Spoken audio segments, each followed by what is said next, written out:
حضرت علامہ مولانا پیر محمد اجمل رضا قادری صاحب سے میں گزارش کرتا ہوں کہ اپنی گفتگو سے نوازیں۔ آپ کے ساتھ ہی پیر صاحب مانکی شریف حضرت صاحبزادہ پیر جنید امین صاحب تشریف لائے ہیں، میں انہیں خوش آمدید بھی کہتا ہوں۔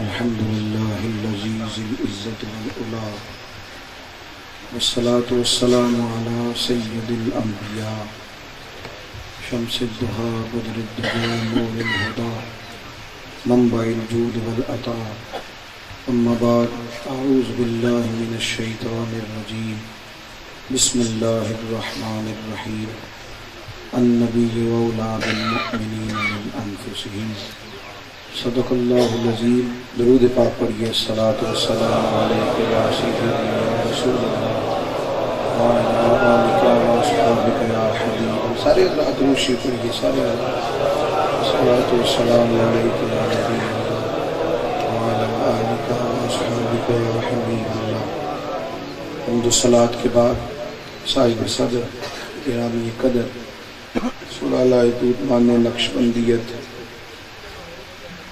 آفتاب فضل و کمال عالی مرتبت عالی جناب حضرت قبلہ صاحبزادہ الحاج الشیخ پیر سید فاروق الاسلام شاہ صاحب قبلہ، عزیز دوستو بزرگوں، آپ دیکھ رہے ہیں اسٹیج پر انتہائی مقتدر علماء مشائخ ان حضرات کا جمع غفیر ہے۔ حضرت صاحب کی، حضرت صاحبزادہ صاحب کی کوششیں اور کاوشیں دن بدن لوگوں کو اور دلوں کو قریب کرتی جا رہی ہیں۔ اللہ کریم ان محبتوں کو دوام عطا فرمائے۔ عزیز دوستو، قرآن مجید میں اللہ کریم نے فرمایا ہے کہ النبی اولیٰ بالمؤمنین من انفسہم، فرمایا یہ نبی کریم صلی اللہ علیہ وسلم مومنوں کے ان کی جانوں سے بھی زیادہ قریب ہیں۔ حضور دین جو ہے فقط کیلو کال کا نام نہیں، دین صرف گفت و شنید کا نام نہیں، صرف باتوں کا نام نہیں، بلکہ دین ایک کیفیت کا نام ہے، دین ایک حسن کا نام ہے۔ صوفیہ کرام کا کمال یہ تھا، انہوں نے دین پر صرف گفتگو نہیں کی بلکہ انہوں نے دین کا ذائقہ بھی چکھا تھا، اور ان کی گفتگو، ان کا لب و لہجہ، ان کے انداز بتاتے تھے۔ وہ اکثر جب بات کرتے تھے تو محسوس ہوتا تھا تقریر نہیں کر رہے بلکہ اپنے جذبات کا اظہار کر رہے۔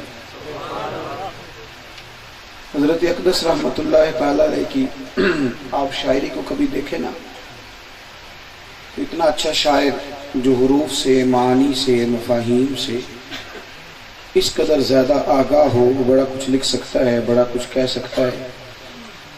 وہ شروع ہوتے اپنے والد سے اور آخر تک اپنے بزرگوں کے مناقب کہتے جاتے جو کہ بہت اچھا لکھنا پڑھنا جانتے تھے، لیکن محسوس ہوتا ہے کہ ان کا حال، ان کا کال، ان کا حال بن گیا تھا، ہر چیز اس پر طاری ہو گئی تھی، اور جب وہ چیزیں پوری طرح ان پر طاری ہوئی تو پھر ان کا قلم جب بھی اٹھا تو وہ دروازے رسول کی گدائی کرتا ہوا نظر آیا، محبوب کریم علیہ السلام کی محبت کے پیغام کو آگے پہنچاتا نظر آیا۔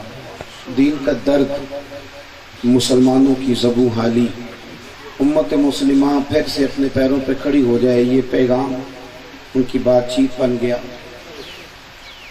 حضرت صاحبزادہ پیر سید فاروق الاسلام صاحب بڑی لمبی چوڑی پیری مریدی کر سکتے تھے، اپنے دور کے پیران عظام میں سے بڑے خوب جد و جہد کے ساتھ آپ نے پڑھا تھا، بہت ساری چیزیں آپ کے پیش نظر تھی، یہ تعداد آپ کو بہت بڑی نظر آتی، لیکن ان کا لب و لہجہ، ان کا مزاج، ان کا انداز بہت ساری جگہوں پہ اس لیے لوگوں کو رندانہ لگا کہ انہوں نے وہ روایتی پیری مریدی نہیں کی جس کا وہ اکثر ذکر کرتے ہیں کہ حضرت مجدد صاحب رحمۃ اللہ علیہ نے فرمایا تھا، میں کوئی پیری مریدی کرنے تھوڑا آیا، میں تو کوئی کام کرنے آیا۔ جب آپ دیکھیں نا، ہمارے ہاں بہت سارے نوجوان ہم سے یہ پوچھنے لگے ہیں کہ دین صرف بحث کا نام ہے، آپ بحث کریں گے؟ اہل حق میں، اہل سنت میں بھی بہت سارے لوگوں نے بہت ساری بحثیں چھیڑ دی۔ دین کیا اس بات کا نام ہے کہ یکم محرم سے 10 محرم تک ہم یہ بحث کریں گے کہ امام حسین کی نیاز دلانی چاہیے کہ نہیں دلانی چاہیے؟ اور میری طرح کے وہ سادے لوگ جن کا بالکل کوئی تعلق ہی نہیں ہے، جو مبادیات بھی نہیں جانتے دین کی، وہ بھی فیس بک پہ بیٹھ جاتے ہیں اور بڑے بڑے دلائل دینے شروع کر دیتے ہیں۔ یکم ربیع الاول چڑھ گئی ہے تو اب یہ بات شروع ہو گئی ہے کہ میلاد شریف کس صحابی نے منایا تھا، کرنا چاہیے کہ نہیں کرنا چاہیے۔ تو وہ ہمارے بھی وہ لوگ جن کو صدیاں بیت گئی میلاد کرتے کراتے، وہ بھی ہر سال آ کے پوچھ لیتے ہیں کہ جائز ہے کہ ناجائز ہے۔ تو میں نے ایک سنگی سے کہا تھا بس کرو یار، اب تو تمہیں یاد بھی نہیں کہ یہ تمہاری کتنی پشتیں بیت گئیں جو میلاد کرتی تھی، اب یہ نہ پوچھا کرو کہ میلاد جائز ہے کہ ناجائز ہے، اب تو یہ پوچھا کرو کہ میلاد کی جھنڈیاں وضو کر کے لگانی چاہیے کہ بغیر وضو کے بھی لگ جائیں۔ پھر آگے بڑھو، اب یہ پوچھا کرو کہ امام حسین کی نیاز وضو کر کے پکانی چاہیے کہ بغیر وضو کے بھی پک جاتی ہے۔ میری والدہ نا محرم شریف میں مجھے کہتی مجھے ٹھوٹیاں لا دو، پتہ نہیں آپ کو ان کا پتہ ہے کہ نہیں۔ ہر سال میں مدرسے میں پڑھنا شروع ہو گیا تھا تو مولوی مسئلہ نہ بتایا تو پھر بھی پورا مولوی نہیں ہوتا، وہ ضروری سمجھتا ہے کہیں نہ کہیں لقمہ دینا۔ تو میں نے کہا اماں جی میں نے استادوں سے پوچھا ہے کھیر بغیر ٹھوٹیوں کے بھی تقسیم ہو سکتی ہے۔ میں نے پوچھا اپنے استادوں سے ٹوٹیاں کوئی ضروری نہیں ہے، آپ پرات میں بھی ختم دلا لیں گے تو تب بھی ہو جائیں گی، لانی پڑتی تھی نا۔ تو میری اماں جی کہتے تو ایڈا مولوی نہ بن، 4 درجن ٹوٹیاں لا کے دیں، لانی پڑتی۔ تو میں نے ایک دن کہہ دیا، میں نے کہا اماں جی ٹوٹیاں فرض ہیں، تو ضروری ہو گیا، یہ کوئی حصہ ہے دین کا، سارے ثواب ہو جاتا ہے۔ اماں جی کہنے لگی پتر پڑھی لکھی تو نہیں، زیادہ باتوں کا نہیں پتا، اتنا جانتی ہوں کہ امام حسین کے نام پر کسی کو کھیر دینا اور پھر اسے کہنا میری پلیٹ بھی واپس کر کے جا۔ اہل بیت نبوت کے نام پر جو دے دیا سو دے دیا، ختم ہو گئی بات۔ اب ہم بحث کرتے پھریں گے، ابھی سلجھاؤ میں پڑھیں گے۔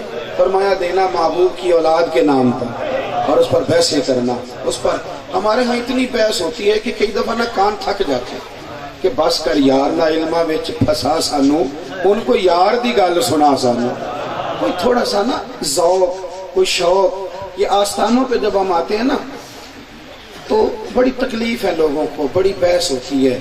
ہمارے ملک میں تو ویسے ہی کوئی نہ کوئی شوشہ نکلا ہی رہتا ہے اور کوئی نہ کوئی بحث چلی رہتی ہے، تو بحثیں ہی بحثیں رہ گئی، کچھ ذوق، کچھ کیفیات۔ یارو دین نہ تسلی کراتا ہے، تیری نگاہ ناز سے دونوں مراد پا۔